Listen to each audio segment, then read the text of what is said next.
नमस्कार दोस्तों, मैं फिर से आ गई आपके लिए एक नई कहानी लेके। कहानी शुरू करूं उससे पहले अगर आपने मेरे चैनल को सब्सक्राइब नहीं किया तो सब्सक्राइब कर लें, इस वीडियो को लाइक करें और अपने फ्रेंड्स और फैमिली के साथ इस वीडियो को शेयर भी करें। तो चलिए कहानी शुरू करते हैं। रामायण की कहानी के बारे में तो हम सब जानते हैं कि किस तरह राम को वनवास हुआ और सीता और लक्ष्मण उनके साथ गए। रावण द्वारा सीता का अपहरण कर लिया गया और राम लंका पर विजय पाकर अयोध्या लौटे। लेकिन अयोध्या लौटने के बाद एक धोबी द्वारा माता सीता की निंदा की गई थी। लेकिन क्या आप जानते हैं कि वो धोबी पूर्व जन्म में कौन था और उसने माता सीता की निंदा क्यों की? आज मैं आपको उस धोबी के पूर्व जन्म का वृतांत सुनाऊंगी। मिथिला नामक नगरी में महाराजा जनक राज्य करते थे। एक बार जब वे यज्ञ के लिए पृथ्वी जोत रहे थे, उस समय फाल से बनी गहरी रेखा द्वारा एक कुमारी कन्या का प्रादुर्भाव हुआ। रति से भी सुंदर कन्या को देखकर राजा को बड़ी प्रसन्नता हुई। उन्होंने उस कन्या का नाम सीता रखा। सीता जब थोड़ी बड़ी हुई तो एक दिन वो एक उद्यान में अपनी सहेलियों के साथ खेल रही थी। वहां उन्हें एक शुक पक्षी का जोड़ा दिखाई दिया जो बड़ा ही मनोरम था। वे दोनों पक्षी पर्वत की चोटी पर बैठकर इस प्रकार बोल रहे थे, पृथ्वी पर श्री राम नाम से विख्यात एक बड़े सुंदर राजा होंगे। उनकी महारानी सीता के नाम से विख्यात होंगी। श्री राम सीता के साथ 11,000 वर्षों तक राज्य करेंगे। धन्य है वे जानकी देवी और धन्य है श्री राम। तोते को ऐसी बातें करते देख सीता ने ये सोचा कि ये दोनों तो मेरे ही जीवन की कथा कह रहे हैं। इन्हें पकड़कर सभी बातें पूछूं। ऐसा विचार करके उन्होंने अपनी सखियों से कहा, यह पक्षियों का जोड़ा बहुत सुंदर है, तुम लोग चुपके से जाकर इसको पकड़ लो। सखियां उस पर्वत पर गई और दोनों सुंदर पक्षियों को पकड़ लाई। सीता उन पक्षियों से बोली, तुम दोनों बड़े ही सुंदर हो। देखो, डरना नहीं। बताओ तुम कौन हो और कहां से आए हो? राम कौन है और सीता कौन है? तुम्हें उनकी जानकारी कैसे हुई? सारी बातों को जल्दी जल्दी बताओ, भय ना करो। सीता के इस प्रकार पूछने पर दोनों पक्षी सब बातें बताने लगे। देवी, वाल्मीकि नाम से विख्यात एक बहुत बड़े महर्षि हैं। हम दोनों उन्हीं के आश्रम में रहते हैं। महर्षि ने रामायण नाम का एक ग्रंथ बनाया है जो सदा मन को प्रिय जान पड़ता है। उन्होंने शिष्यों को उस रामायण का अध्ययन भी करवाया है। हम लोगों ने उसे पूरा सुना है। राम और जानकी कौन है, इस बात को हम बताते हैं तथा इसकी भी सूचना देते हैं कि जानकी के विषय में क्या क्या बातें होने वाली हैं। तुम ध्यान देकर सुनो। महर्षि ऋषि श्रृंग द्वारा कराए हुए पुत्रेष्टि यज्ञ के प्रभाव से भगवान विष्णु राम, लक्ष्मण, भरत और शत्रुघ्न ये 4 शरीर धारण करके प्रकट होंगे। देवांगनाएं भी उनकी उत्तम कथा का गान करेंगी।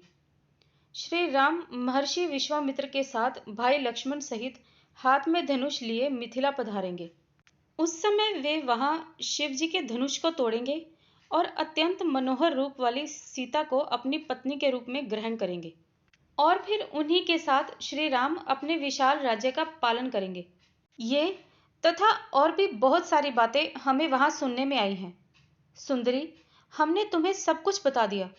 अब हम जाना चाहते हैं, हमें छोड़ दो। पक्षियों की ये अत्यंत मधुर बातें सुनकर सीता ने उन्हें मन में धारण कर लिया और पुनः उन दोनों से पूछा, राम कहाँ होंगे? वे किसके पुत्र हैं और कैसे वे आकर जानकी को ग्रहण करेंगे? मनुष्य अवतार में उनका रूप रंग कैसा होगा? सीता के प्रश्न सुनकर शुकी मन ही मन जान गई कि ये ही सीता हैं। उन्हें पहचानकर वह सामने आकर उनके चरणों पर गिर पड़ी और बोली, श्री राम का मुख कमल की कली के समान सुंदर होगा। नेत्र बड़े बड़े और खिले हुए, नासिका ऊंची, पतली और मनोहारिणी होगी। भुजाएं घुटनों तक होंगी। गला शंख के समान होगा। वक्ष स्थल उत्तम व चौड़ा होगा। उसमें श्रीवत्स का चिन्ह होगा। श्री राम ऐसा ही मनोहर रूप धारण करने वाले हैं। मैं उनका क्या वर्णन कर सकती हूँ? जिसके 100 मुख हैं वो भी उनके गुणों का बखान नहीं कर सकता। फिर हमारे जैसे पक्षी की क्या बिसात है। वे जानकी देवी धन्य हैं जो शीघ्र ही रघुनाथ जी के साथ 1000 वर्षों तक प्रसन्नतापूर्वक विहार करेंगे। परंतु हे सुंदरी, तुम कौन हो? पक्षियों की बातें सुनकर सीता अपने जन्म की चर्चा करते हुए बोली, जिसे तुम लोग जानकी कह रहे हो, वह जनक की पुत्री मैं ही हूं। श्री राम जब यहां आकर मुझे स्वीकार करेंगे, तभी मैं तुम दोनों को छोड़ूंगी। तुम इच्छानुसार खेलते हुए मेरे घर में सुख से रहो। ये सुनकर शुकी ने जानकी से कहा, साध्वी, हम वन के पक्षी हैं, हमें तुम्हारे घर में सुख नहीं मिलेगा। मैं गर्भिणी हूं, अपने स्थान पर जाकर ही बच्चे पैदा करूंगी, उसके बाद फिर यहां आ जाऊंगी। उसके ऐसा कहने पर भी सीता ने उसे नहीं छोड़ा। तब उसके पति ने कहा, सीता, मेरी पत्नी को छोड़ दो, ये गर्भिणी है। जब यह बच्चों को जन्म दे लेगी, तब मैं इसे लेकर फिर से तुम्हारे पास आ जाऊंगा। तोते के ऐसा कहने पर जानकी ने कहा, तुम आराम से जा सकते हो, मगर ये मेरी प्रिया करने वाली है, मैं इसे अपने पास बड़े सुख से रखूंगी। जब सीता ने उस शुकी को छोड़ने से मना कर दिया, तब वह पक्षी अत्यंत दुखी हो गया। उसने करुणा युक्त वाणी में कहा, योगी लोग जो बात कहते हैं वो सत्य ही कहते हैं। किसी से कुछ न कहें, मौन होकर रहें, नहीं तो उन्मत्त प्राणी अपने वचन रूपी दोष के कारण ही बंधन में पड़ता है। यदि हम इस पर्वत के ऊपर बैठकर वार्तालाप ना करते होते, तो हमारे लिए यह बंधन कैसे प्राप्त होता? इसलिए मौन रहना ही उचित है। इतना कहकर पक्षी पुनः बोला, सुंदरी, मैं अपनी इस पत्नी के बिना जीवित नहीं रह सकता। मैं उससे बहुत प्रेम करता हूं, इसलिए कृपा करके इसे छोड़ दो। सीता, तुम तो बहुत अच्छी हो, मेरी प्रार्थना मान लो। इस तरह उसने बहुत समझाया, किंतु सीता ने उसकी पत्नी को नहीं छोड़ा। तब उसकी पत्नी ने क्रोध और दुख से व्याकुल होकर जानकी को श्राप दे दिया, अरे, जिस प्रकार तू मुझे इस समय अपने पति से अलग कर रही है, वैसे ही तुझे स्वयं भी गर्भिणी अवस्था में श्री राम से अलग होना पड़ेगा। ऐसा कहकर पति वियोग के कारण उसके प्राण निकल गए। उसने श्री रामचंद्र जी का स्मरण किया और पुनः पुनः राम नाम का उच्चारण करते हुए प्राण त्याग दिया। इसलिए उसे ले जाने के लिए एक सुंदर विमान आया और पक्षिणी उस पर बैठकर भगवान के धाम को चली गई। पत्नी की मृत्यु हो जाने पर पक्षी शोक से आतुर हो गया और बोला, मैं मनुष्यों से भरी श्री राम की नगरी अयोध्या में जन्म लूंगा और मेरे ही वाक्य से इसे पति के वियोग का भारी दुख उठाना पड़ेगा। ये कहकर वह वहां से चला गया। क्रोध और सीता जी का अपमान करने के कारण उसका धोबी की योनि में जन्म हुआ। उस धोबी के कथन से ही सीता जी निंदित हुई और उन्हें अपने पति से वियुक्त होना पड़ा। धोबी के रूप में उत्पन्न हुए उस तोते का श्राप ही सीता जी का पति से विछोह कराने का कारण हुआ और वे वन में गई। उसके कुछ समय बाद जब भगवान अपने धाम को चले, तो उस समय उनके साथ अयोध्या के सभी पेड़ पौधे, पशु पक्षी और सभी मनुष्य भी उनके साथ चले। उनमें से सीता की निंदा करने वाला वो धोबी भी था। श्री राम ने उस धोबी का हाथ अपने हाथ में पकड़ रखा था। वो उन सबको अपने साथ ले जा रहे थे। जिस जिसने भगवान को देखा, वो सब उनके साथ चल पड़े। कहते हैं कि वहां के पर्वत भी उनके साथ चल पड़े थे। उन सब ने जब साकेत धाम में प्रवेश करना चाहा, तब साकेत का द्वार खुल गया। लेकिन जैसे ही उस धोबी ने प्रवेश करना चाहा, तो द्वार बंद हो गया। साकेत द्वार ने भगवान से कहा, भगवान, आप भले ही इसका हाथ पकड़ लें, पर यह जगत जननी माता सीता का निंदक है, उनकी निंदा कर चुका है।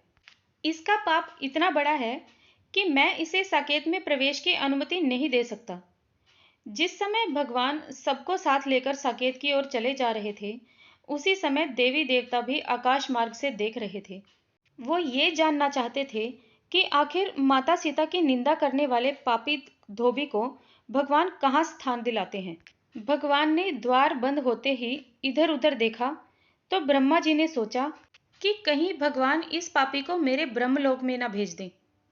ब्रह्मा जी चिंतित हो गए और हाथ हिला हिलाकर कहने लगे कि प्रभु, इस पापी के लिए मेरे ब्रह्मलोक में कोई स्थान नहीं है। इंद्र ने भी सोचा कि प्रभु कहीं इसे इंद्रलोक में ना भेज दें। इससे इंद्र भी घबराए और उन्होंने भी प्रभु से विनती की कि इस पापी के लिए इंद्रलोक में भी कोई जगह नहीं है। आप ऐसा आदेश देकर मुझे धर्म संकट में ना डालिए। अब ध्रुव जी को भी चिंता हो गई कि कहीं आखिर में प्रभु इस पापी को ध्रुवलोक में ही ना भेज दें। इसका पाप इतना बड़ा है कि इसके पाप के बोझ से ध्रुवलोक गिरकर नीचे आ जाएगा। मुझे ध्रुवलोक भी प्रभु ने ही दिया है, इसलिए इसकी रक्षा भी वही करेंगे। ऐसा सोचकर ध्रुव जी कहने लगे, प्रभु आपने ही ध्रुवलोक प्रदान किया है, आप इस पापी को यहाँ मत भेजिएगा, अन्यथा आपके द्वारा दिया गया मेरा ध्रुवलोक संकट में आ जाएगा। रक्षा करो प्रभु, रक्षा करो। 10 लोगों के 10 पालकों को भी चिंता हुई। जिनका अपना लोक बना था, उन सभी ने प्रभु से गुहार लगाई और उस पापी धोबी को अपने लोक में रखने से क्षमा याचना के साथ मना कर दिया। भगवान खड़े खड़े मुस्कुराते हुए सबका चेहरा देख रहे थे, पर कुछ बोले नहीं। देवताओं की भीड़ में यमराज भी खड़े थे। यमराज ने सोचा कि ये किसी लोक में जाने का अधिकारी नहीं है। अब इस पापी को भगवान कहीं मेरे यहाँ ना भेज दें। माता की निंदा करने वाले को किसी देवता ने स्थान नहीं दिया। यदि मेरे लोक में स्थान मिल गया तो देवताओं के बीच निंदा का कारण मैं भी बन जाऊंगा। मैं इसे यमपुरी में नहीं रख सकता। यमराज जी घबराकर उतावली वाणी से बोले, महाराज, स्वामी, आपने जिसका हाथ थाम रखा है वह इतना बड़ा पापी है कि इसके लिए मेरी यमपुरी में भी कोई जगह नहीं है। अब धोबी को घबराहट होने लगी कि मेरी दुर्बुद्धि ने इतना निंदनीय काम करवा दिया कि यमराज भी मुझे नहीं रख सकते। अब तो मेरा जाने क्या होगा। भगवान श्री राम ने धोबी की घबराहट देखकर संकेत से उसे कहा, तुम घबराओ मत, मैं अभी तुम्हारे लिए एक नए साकेत का निर्माण करता हूँ। तब भगवान ने धोबी के लिए एक अलग साकेत धाम बनाया। ऐसा अनुभव होता है कि आज भी वह धोबी अकेला ही उस साकेत में पड़ा है, जहां कोई देवी देवता का वास नहीं है। ना तो वो किसी को देख सकता है और ना ही कोई उसे देख सकता है। इस तरह धोबी न घर का रहा न घाट का। जय सिया राम। आपको ये कहानी कैसी लगी मुझे कमेंट बॉक्स में ज़रूर बताएं और मेरे चैनल को सब्सक्राइब करना ना भूलें। धन्यवाद।